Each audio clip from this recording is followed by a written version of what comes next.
Hey guys, my name is Anuradha. Welcome to our channel GK Guidance and Knowledge. Happy morning to all of you. कैसी है मेरी जेके family? I have सब अच्छे होंगे। अपनी सेहत, फैमिली और पढ़ाई सभी का ध्यान अच्छे से रखिए। तो चलिए बढ़ते हैं हम।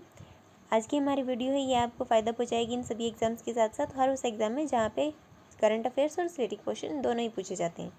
तो चलिए शुरुआत करते हैं आज के हमारे रैपिड फायर राउंड की ओर। आज का हमारा पहला क्वेश्चन है, ये है ज़ूरोंग। ये सक्सेसफुली लैंड हुआ है मार्स के ऊपर। हमें बताना है कि इनमें से कौन सी स्टेटमेंट है वो इससे रिलेटेड है, वो करेक्ट है। ये चाइना का फर्स्ट मार्स रोवर है, मार्स के लिए रोवर है, और इसकी लैंडिंग के बाद में ये दूसरा ऐसा नेशन बन गया है जो ऐसा करने में सफल रहा है, मतलब कि मार्स के ऊपर रोवर की लैंडिंग करवाने में सफल रहा है। तुम्हारे ऑप्शंस हैं 1 ओनली, 2 ओनली, दोनों, या फिर दोनों में से कोई नहीं। तुम्हारा आंसर क्या होगा? हमारा आंसर होगा सी, क्योंकि दोनों की दोनों स्टेटमेंट है वो करेक्ट है। सेकंड बना है चाइना, और इससे पहले यूएसए है, वो ये अचीवमेंट कर चुका है। चलिए आगे बढ़ते हैं, जान लेते हैं इसके बारे में। ये आपको ऐसा दिखाई देगा, चाइना का रोवर ये सक्सेसफुली अचीव कर चुका है। इसके ऊपर लैंड करने में ज़ूरोंग इस रोवर का नाम रखा गया है। लाल ग्रह हमारा रेड प्लैनेट है, उसके ऊपर मार्स है। आज तक की डेट में यूनाइटेड स्टेट्स ही है जो सक्सेसफुली लैंड कर पाया है रोवर को मार्स के ऊपर। काफ़ी सारी कंट्रीज़ और भी हैं जिन्होंने ट्राई किया है, लेकिन या तो उनकी जो रोवर है वो क्रैश हो गया है, या फिर उनका जो कॉन्टैक्ट है वो टूट गया है रोवर के जो उसके मार्स की सरफेस के ऊपर पहुंचने के बाद में। चलिए अगला क्वेश्चन देख लेते हैं। आयुष घर द्वार ये प्रोग्राम है, लॉन्च किया गया है कौन से स्टेट के द्वारा? हिमाचल प्रदेश, मध्य प्रदेश, उत्तर प्रदेश, या फिर अरुणाचल प्रदेश? हमारा आंसर क्या होगा? हमारा आंसर होगा ए, ये है हिमाचल प्रदेश। चलिए जान लेते हैं इसके बारे में। हिमाचल प्रदेश गवर्नमेंट है, उसने लॉन्च किया है आयुष घर द्वार प्रोग्राम। इसके अंदर जो होम आइसोलेटेड कोविड-19 पेशेंट्स हैं उनकी हेल्थ को ध्यान में रखते हुए उन्हें प्रैक्टिसिंग करवाई जाएगी योगा की। इसके अंदर प्रोग्राम है वो स्टार्ट किए जाएंगे। डिपार्टमेंट ऑफ आयुष और आर्ट ऑफ लिविंग ऑर्गेनाइजेशन दोनों एक साथ कोलैबोरेट करेंगे इसके लिए। और योग भारती के जो इंस्ट्रक्टर्स हैं वो क्या करेंगे, वो प्रोवाइड करवाएंगे अपनी सर्विसेज प्रोग्राम्स के थ्रू। और इस लॉन्च के अंदर भी 80 ऐसे होम आइसोलेटेड कोविड पेशेंट थे जो वर्चुअली कनेक्ट हुए थे। अगला क्वेश्चन क्या है हमारा, इन सभी स्टेटमेंट को कंसिडर करके बताना है सनफ्लावर सी स्टार के रेफरेंस में। 91% जो वर्ल्ड की सनफ्लावर हैं, सी स्टार हैं, वो पाई जाती हैं सी वाटर के अंदर, मैक्सिको और अलास्का के अंदर। फिर क्या है, साइंटिस्ट हैं, उन्होंने बिलीव किया है, उनका बिलीव है कि अगर हम सनफ्लावर सी स्टार को रिवाइव कर पाते हैं तो उसकी हेल्प से हम क्या रिवाइव कर पाएंगे, कल्प फॉरेस्ट को भी। और आयुष्यन के अंदर ये इनका जो स्टेटस है वो क्या है, क्रिटिकली इंडेंजर्ड है। तो इनमें से कौन सी स्टेटमेंट है करेक्ट है, ये बताना है हमें। हमारा ऑप्शन है, पहला ऑप्शन है 1 ओनली, फिर 2 एंड 3, पहला ऑप्शन है 1 एंड 2, फिर 2 एंड 3, फिर फर्स्ट एंड थर्ड, फिर है सभी के सभी। हमारा आंसर क्या होगा? हमारा आंसर होगा डी, क्योंकि ये तीनों की तीनों स्टेटमेंट है वो करेक्ट है। आप देख सकते हैं ये ऐसे दिखाई देती है, इनके 24 लिम्स होते हैं। साइंटिस्ट हैं, उन्होंने यूनाइटेड स्टेट्स के अंदर वेस्टर्न जो वाशिंगटन स्टेट के कोस्ट के ऊपर कोशिश की है ब्रीडिंग करवाने की, जो सनफ्लावर सी स्टार हैं उनकी। ये 2013 और 2017 के बीच में वार्मिंग, जो ओशन की वार्मिंग हुई उसकी वजह से 5.75 बिलियन सनफ्लावर सी स्टार हैं उनकी मौत हो गई थी। और आयुष्यन की जो थ्रेटन्ड स्पीसीज़ की लिस्ट है उसके अंदर सनफ्लावर सी स्टार हैं, उनको क्रिटिकली इंडेंजर्ड की उसमें डाला गया है लिस्ट में। और ये one of the largest C star हैं वर्ल्ड की, ये मैंने आपको बताई दिया। इनके लिम्स 24 होते हैं। फिर क्या है अगला question, Kareem Abdul Jabbar social justice campaign award है, इसके बारे में बताना है हमें। ये क्रिएट किया गया है नेशनल बास्केटबॉल एसोसिएशन में, रिकॉग्नाइज किया जाएगा प्लेयर्स जिन्होंने अपना रोल अदा किया है सोशल जस्टिस के कामों के अंदर फाइट करने में। तो हमें बताना है इनमें से कौन सी स्टेटमेंट है वो करेक्ट नहीं है। तुम्हारे ऑप्शन है 1 ओनली, 2 ओनली, दोनों ही है, फिर दोनों में से कोई नहीं। तुम्हारा आंसर क्या होगा? हमारा आंसर होगा डी, बिकॉज दोनों की दोनों स्टेटमेंट है वो करेक्ट है। और हमसे पूछा गया है कि नॉन करेक्ट कौन सी है, तो कोई भी नॉन करेक्ट नहीं है। देख लेते हैं जब्बार, और ये नेशनल बास्केटबॉल एसोसिएशन ने अनाउंस किया है इस अवार्ड की क्रिएशन की। ये रिसेंटली लॉन्च हुआ है, और इसके अंदर चैम्पियंस हैं उनको अवार्ड दिया जाएगा। हर टीम से एक एक को रिकॉग्नाइज किया जाएगा, और फिर उसमें से एक ही विनर होगा। फिर क्या है इसकी जो, ये तो मैंने आपको बता ही दिया, वही है कि जो सोशल जस्टिस के लिए फ़ाइट करते हैं उनको दिया जाएगा ये अवार्ड। फिर क्या है अगला क्वेश्चन, इंटरनेशनल इनसिविएबल ये किसने जीता है, ये बताना है हमें। सचिन तेंदुलकर ने, रमेश पोखरियाल निशंक ने, शशि थरूर ने, या फिर पीएम नरेंद्र मोदी ने? तुम्हारा आंसर क्या होगा? हमारा आंसर होगा बी, ये रमेश पोखरियाल निशंक ने जीता है। ये कौन है? ये हमारे मिनिस्टर हैं। कौन से मिनिस्ट्री के? मिनिस्ट्री ऑफ एजुकेशन के। इनको ये मिला है इनकी एक्स्ट्रा ऑर्डिनरी कमिटमेंट जो आउटस्टैंडिंग सर्विसेज ह्यूमैनिटी के अंदर देखने को मिलती है, इनकी राइटिंग, सोशल और इलस्ट्रेशन पब्लिक लाइफ की वजह से, उनकी वजह से इनको ये अवार्ड दिया गया है। फिर क्या है अगला क्वेश्चन क्या हमारा? इन सभी स्टेटमेंट को कंसिडर करना है स्वैप एग्रीमेंट के बारे में। स्वैप एग्रीमेंट है, ये होता है दो पार्टीज़ के बीच में फाइनेंशियल इंस्ट्रूमेंट होता है। फिर क्या है? स्वैप एग्रीमेंट है वो ट्रेड एक्सचेंज के रूप में काम नहीं करता है। फिर क्या है? इन करेंसी स्वैप के अंदर पार्टीज़ हैं वो एक्सचेंज करती हैं इंटरेस्ट के साथ साथ प्रिंसिपल पेमेंट है उसको भी, और डोमिनेट करती हैं दोनों अदर एक दूसरे की डिफरेंट करेंसीज़ के अंदर। इनमें से कौन सी स्टेटमेंट है वो करेक्ट है, हमें ये बताना है। First and second, second only, second and third, या फिर फर्स्ट सेकंड थर्ड तीनों ही। हमारा आंसर क्या होगा? हमारा आंसर होगा डी, क्योंकि ये तीनों की तीनों स्टेटमेंट है वो करेक्ट है। देख लेते हैं। स्वैप है ये डेरिवेटिव कॉन्ट्रैक्ट होता है किसके बीच में, किसके थ्रू? इसके थ्रू क्या किया जाता है? दो पार्टीज़ हैं वो एक्सचेंज करती हैं कैश इनफ्लोज को और लाइबिलिटीज़ को डिफरेंट फाइनेंशियल इंस्ट्रूमेंट के अंदर, और स्वैप है वो ट्रेड एक्सचेंज का काम नहीं करता है, और रिटेल इन्वेस्टर हैं वो जनरली इंगेज नहीं करते हैं स्वैप्स के अंदर।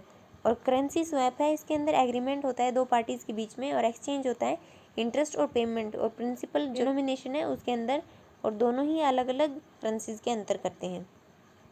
अगला क्वेश्चन क्या है? मुगल रूलर ऐसा कौन सा है जिसकी एडमिनिस्ट्रेशन के अंदर हिंदू मनसबदार ज़्यादा थे मुस्लिम से? तो हमारे ऑप्शन हैं अकबर, शाहजहाँ, जहांगीर, औरंगजेब। हमारा आंसर क्या होगा? हमारा आंसर होगा डी, क्योंकि ये औरंगजेब के टाइम में थे सबसे ज़्यादा। हम देख लेते हैं। औरंगजेब ऐसे दिखाई देते थे। ग्रेट मुगल्स में से सबसे लास्ट है औरंगजेब, और इन्होंने नियर अबाउट 50 ईयर्स हैं अपने शासनकाल किया था।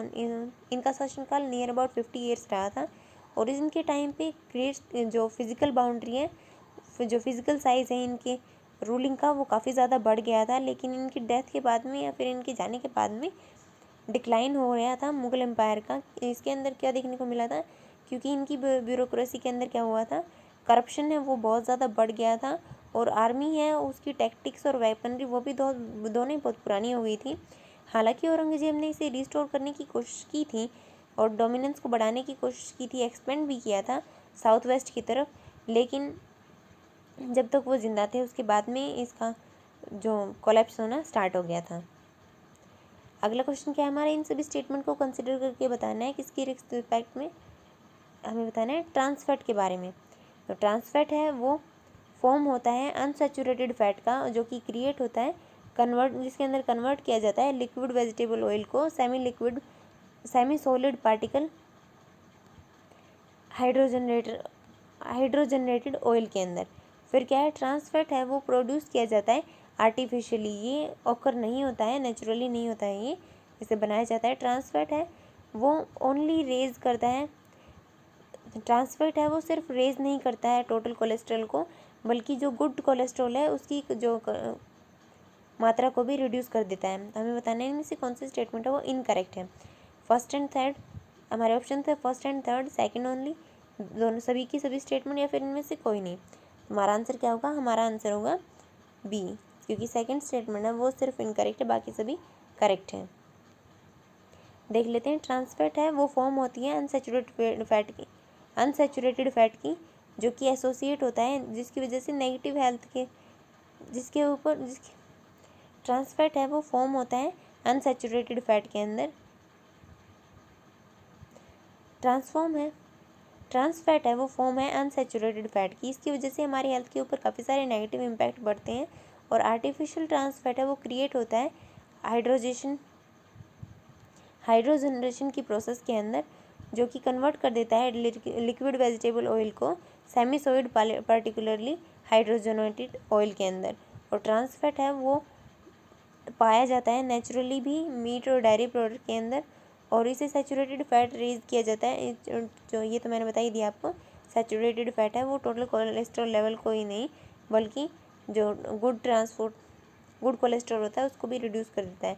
और ट्रांसफैट वो काफ़ी सारी चीज़ें, जैसे कि हम चाव से खाते हैं ना, बड़े चाव से खाते हैं, chocolate, ice cream, biscuit, burger, cake, cookies,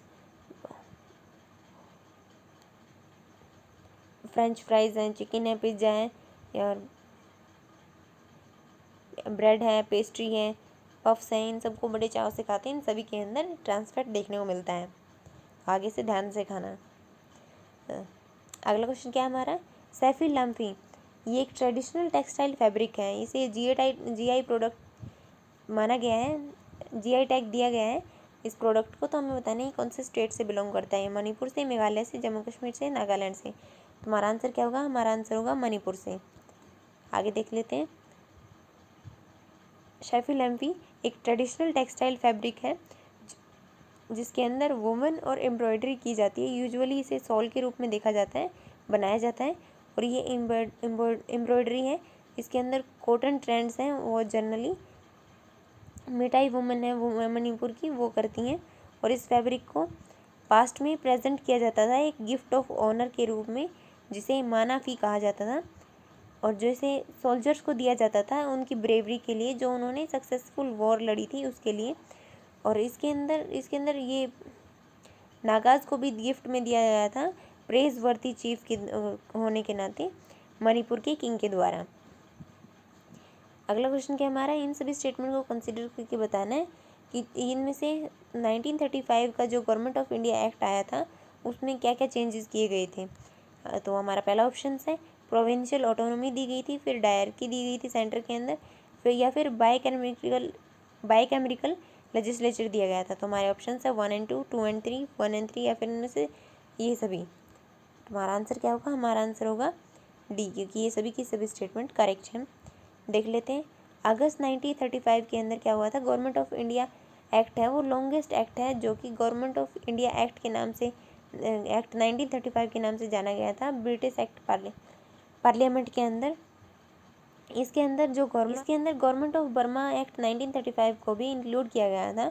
इसके एक्ट के अकॉर्डिंग इंडिया है वो फेडरेशन बन जाएगा 50% स्टेट अगर उसे ज्वाइन कर लेते हैं तो। और इसके अंदर इन्हें 2 हाउस दिए जाएंगे लार्ज रिप्रेजेंटेटिव को दर्शाने के लिए। हाउएवर इसके अंदर जो प्रोविजंस हैं वो फेडरेशन के रिकॉर्ड में नहीं दिए गए थे, अच्छे से इम्प्लीमेंट भी नहीं किए गए थे, फेडरेशन के रिकॉर्ड में इम्प्लीमेंट नहीं किए गए थे। और इस एक्ट को रेफरेंस नहीं माना गया था ग्रांट करने के लिए डोमिनियन स्टेटस जो इंडिया को देना था, जिसे ये माना गया है कि ये लेस इंडिपेंडेंस थी इंडिया की। फिर हमारा लास्ट एंड फाइनल क्वेश्चन है, प्रोफेसर MS नरसिम्हन, इनकी रिसेंटली डेथ हो गई है। हमें बताना है ये कौन सी फील्ड से एसोसिएटेड थे। ये टेक्सटाइल डिज़ाइनर थे, ये मैथमेटिशियन थे, ये आर्किटेक्ट थे, या फिर ये सोशल एक्टिविस्ट थे। हमारा आंसर क्या होगा, हमारा आंसर होगा बी, क्योंकि ये एक मैथमेटिशियन थे। जान लेते हैं इनके बारे में। ये थे हमारे मैथमेटिशियन प्रोफेसर MS नरसिम्हन, और ये जिनकी रिसेंटली 88 की एज में डेथ हो गई है। और नरसिम्हन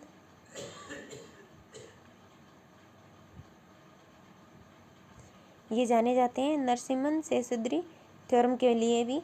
और इनको प्रोनाउंस किया गया था एक और मैथमेटिशियन के साथ में जिनका नाम था CS सेसुद्री, और दोनों ही इलेक्ट किए गए थे फेलोज किसके, रॉयल सोसाइटी ऑफ लंदन के।